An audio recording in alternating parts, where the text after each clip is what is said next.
나훔은 하나님을 가리켜 질투하시며 보복하시는 분이라고 선포합니다. 니누에는 요나의 선포를 듣고 회개하여 심판을 피했습니다. 그러나 그들은 다시 악으로 돌아갔고 이제 나훔을 통해 최후 심판을 선고받습니다. 3절은 여호와는 노하기를 더디하시며 벌받을 자를 결코 내버려 두지 아니하시느니라 라고 경고합니다. 이는 하나님의 인내를 의미하지만 이것을 하나님의 무능이나 무관심으로 착각해서는 안 됩니다.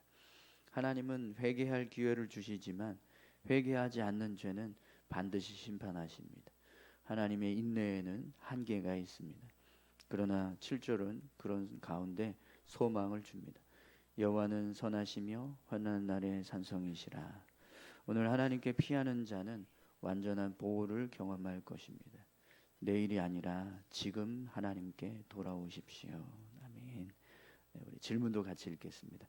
죄를 반복하면서도 아직은 괜찮겠지라는 생각으로 하나님의 인내하심을 오해하며 회개를 미루고 있지 않습니까?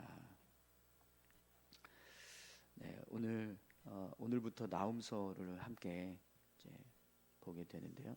네, 나훔서는 총 3장으로 되어 있습니다. 그래서 이제 오늘부터 해서 월요일, 화요일까지 이제 나훔서를 보게 되는데 이 나훔서는 이제 아수르의 수도인 니누에에 대한 경고의 말씀입니다. 네, 여러분 니누에 하면 먼저 딱 떠오르는 인물이 있죠. 네, 요나가 아마 떠오르실 겁니다. 이 나훔서는요, 요나가 니누에에 말씀을 선포한 지 약 100년이 흐른 뒤에 다시 나훔 선지자를 통해서 하나님의 말씀이 선포된 것을 기록하고 있습니다. 그러면 요나가 말씀을 이렇게 전하고 100년이 흐른 뒤에 나훔 선지자를 통해서 다시 경고의 말씀을 선포하고 있다라는 건 결국 니누에가 어떤 일을 하고 있다라는 거예요. 하나님의 말씀을 듣고 심판을 면했던 은혜가 있었지만 그럼에도 불구하고 100년이 지났을 때 다시 하나님 앞에서 악을 행하는 어떤 죄의 모습으로 돌아갔다. 이것을 이제 의미하게 됩니다. 그러면 그렇게 하나님의 말씀을 듣고 은혜를 얻었음에도 불구하고 다시 죄악으로 돌아간 니느웨 성을 향해서 하나님은 어떤 말씀을 선포하고 있는가? 그 모습을 보시면 3절에 여호와는 노하기를 더디하시며 권능이 크시며 벌받을 자를 결코 내버려 두시지 아니하시느니라. 아멘. 이렇게 말씀하고 있습니다. 여러분 하나님께서 노하기를 더디하신다라는 건 이제 그만큼 하나님의 긍휼과 자비가 크다. 하나님께서 징계와 심판보다 긍휼과 자비를 베푸는 걸 더 원하신다. 이런 말씀이거든요. 그런데 권능이 크시며 벌받는 자를 결코 내버려 두시지 않는다. 이 말씀은 그럼에도 불구하고 하나님은 결코 악인을 그냥 내버려 두시지 않는다라는 겁니다.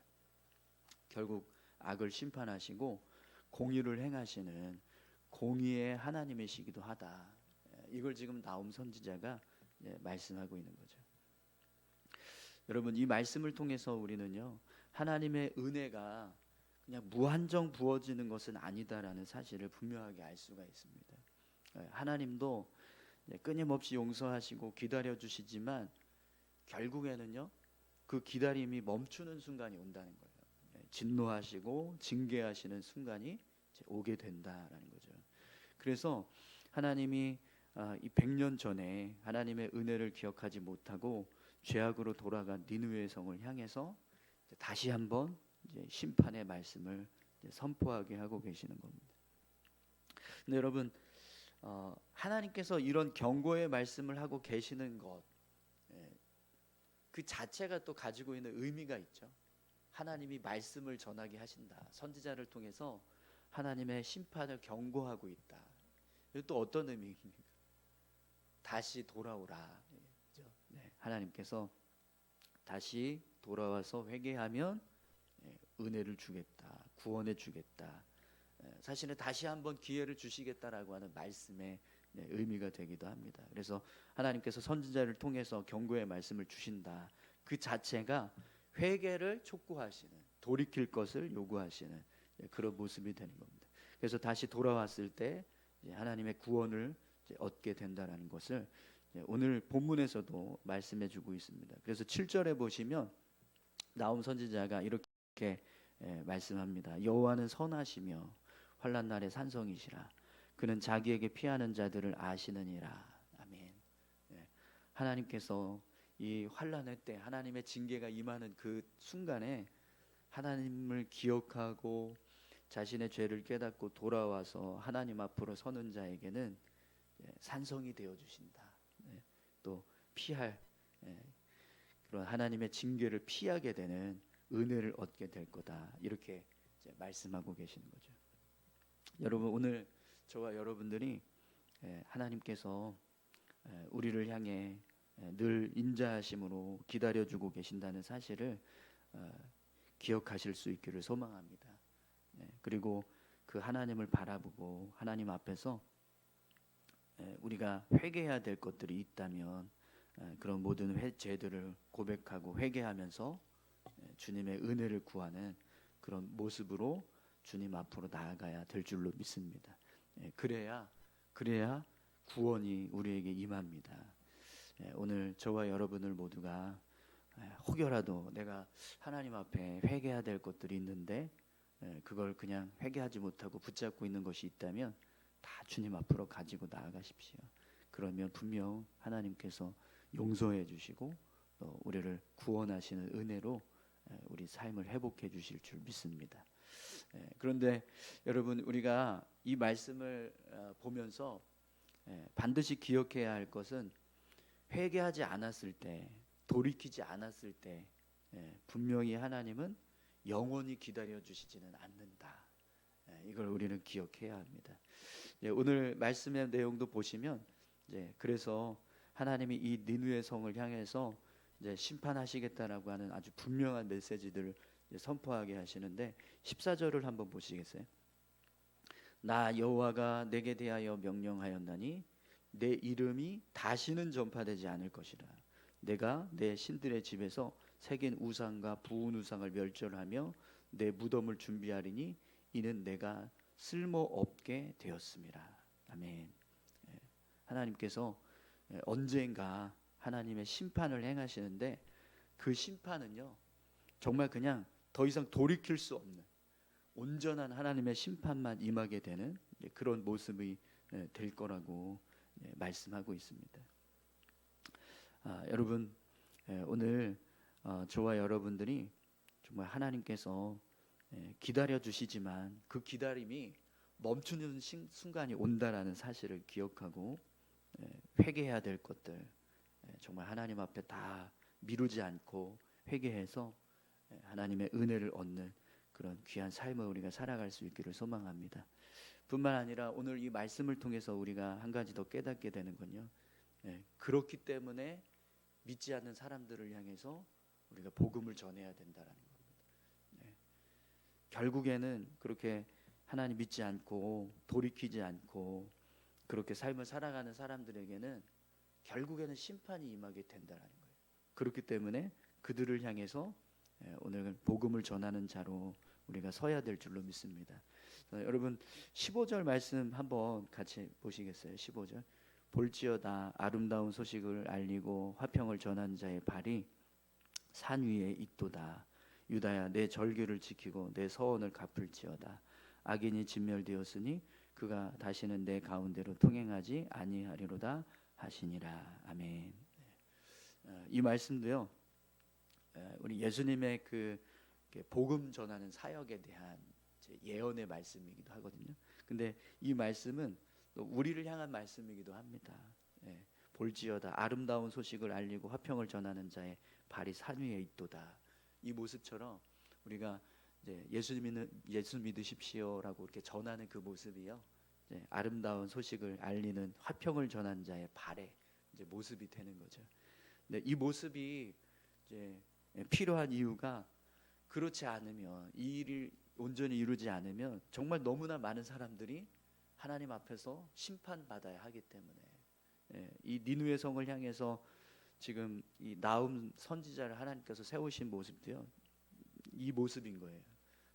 나훔을 통해서 이 니느웨 성을 향한 하나님의 심판을 선포하게 하심으로 그들 중에 또다시 돌아오길 원하는, 심판받지 않기를 원하시는 그런 사람들이 있었다라는 것을 보여주는 거죠. 오늘 저와 여러분들의 삶도요, 혹여라도 우리가 복음을 전해야 될 사람들이 있는데 그들에게 복음을 전하지 못하는 모습들이 있다면 오늘 이 말씀을 기억하고 그들에게 복음을 전하는 그런 은혜가 있었으면 좋겠습니다. 우리 다시 한번 다음 말씀 함께 읽도록 하겠습니다.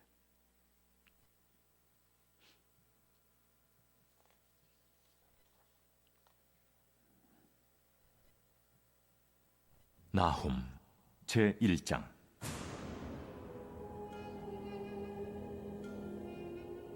니느웨에 대한 경고, 곧 엘구스 사람 나훔의 묵시의 글이라. 여호와는 질투하시며 보복하시는 하나님이시니라. 여호와는 보복하시며 진노하시되 자기를 거스르는 자에게 여호와는 보복하시며 자기를 대적하는 자에게 진노를 품으시며, 여호와는 노하기를 더디하시며 권능이 크시며 벌받을 자를 결코 내버려 두지 아니하시느니라. 여호와의 길은 회오리 바람과 광풍에 있고 구름은 그의 발에 티끌이로다. 그는 바다를 꾸짖어 그것을 말리시며 모든 강을 말리시나니 바산과 갈멜이 쇠하며 레바논의 꽃이 시드는도다. 그로 말미암아 산들이 진동하며 작은 산들이 녹고 그 앞에서는 땅 곧 세계와 그 가운데 있는 모든 것들이 솟아오르는도다. 누가 능히 그의 분노 앞에 서며 누가 능히 그의 진노를 감당하랴. 그의 진노가 불처럼 쏟아지니 그로 말미암아 바위들이 깨지는도다. 여호와는 선하시며 환난 날의 산성이시라. 그는 자기에게 피하는 자들을 아시느니라. 그가 범람하는 물로 그곳을 진멸하시고 자기 대적들을 흑암으로 쫓아내시리라. 너희는 여호와께 대하여 무엇을 꾀하느냐? 그가 온전히 멸하시리니 재난이 다시 일어나지 아니하리라. 가시덤불같이 엉클어졌고 술을 마신 것 같이 취한 그들은 마른 지푸라기같이 모두 탈 것이거늘 여호와께 악을 꾀하는 한 사람이 너희 중에서 나와서 사악한 것을 권하는도다. 여호와께서 이같이 말씀하시기를, 그들이 비록 강하고 많을지라도 반드시 멸절을 당하리니 그가 없어지리라. 내가 전에는 너를 괴롭혔으나 다시는 너를 괴롭히지 아니할 것이라. 이제 내게 지운 그의 멍에를 내가 깨뜨리고 내 결박을 끊으리라.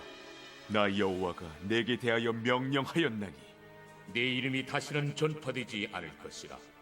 내가 내 신들의 집에서 새긴 우상과 부은 우상을 멸절하며 내 무덤을 준비하리니 이는 내가 쓸모없게 되었습니다. 볼지어다, 아름다운 소식을 알리고 화평을 전하는 자의 발이 산 위에 있도다.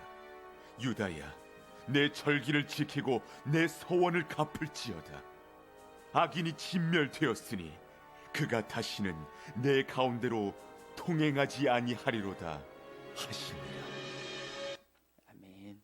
네, 우리 말씀 기도 같이 함께 보겠습니다. 3절 말씀입니다. 여호와는 노하기를 더디하시며 권능이 크시며 벌받을 자를 결코 내버려 두지 아니하시느니라. 여호와의 길은 회오리 바람과 광풍에 있고 구름은 그의 발에 티끌이로다. 아멘. 첫 번째 기도 제목입니다. 우리나라를 죄 중독에서 건져 주소서. 술, 음란, 게임, 도박, 마약 등 개인을 병들게 하고 가정과 사회를 파괴하는 모든 중독과 죄에서 벗어나게 하소서. 회개의 영을 부어 주소서. 아멘. 7절 말씀입니다. 여호와는 선하시며 환난 날의 산성이시라. 그는 자기에게 피하는 자들을 아시느니라. 아멘. 두 번째 기도 제목입니다. 불안한 현실 속에서 다른 도움을 구하며 방황하지 않게 하소서. 오직 주님 품 안에서 평안을 누리게 하소서. 주님께 피하는 모든 영혼을 지켜주셔서 주님의 날개 아래서 영원한 안전을 누리게 하소서. 아멘. 네, 우리 두 가지 기도 제목 가지고 함께 기도하기 원합니다. 하나님, 우리나라를 죄로 물들게 하는 악한 것들, 술, 음란, 게임, 도박, 마약, 이런 이제 사람들을 병들게 하는 그런 모든 것들이 다 제거되게 하시고, 이 나라 이민족이, 가정과 사회가 죄로부터 벗어나는 회개의 역사가 일어나게 해달라고 함께 기도해 주시고요. 또 우리가 불안한 현실 속에서 하나님을 붙잡고 주님을 의지하면서 주님 품 안으로 나아갈 수 있는 그런 은혜가 있게 해달라고 같이 함께 기도하기 원합니다. 함께 다 같이 기도하시겠습니다. 하나님 아버지 감사합니다. 하나님, 우리가 살아가는 이 땅의 모습이 점점 더 죄악으로 가득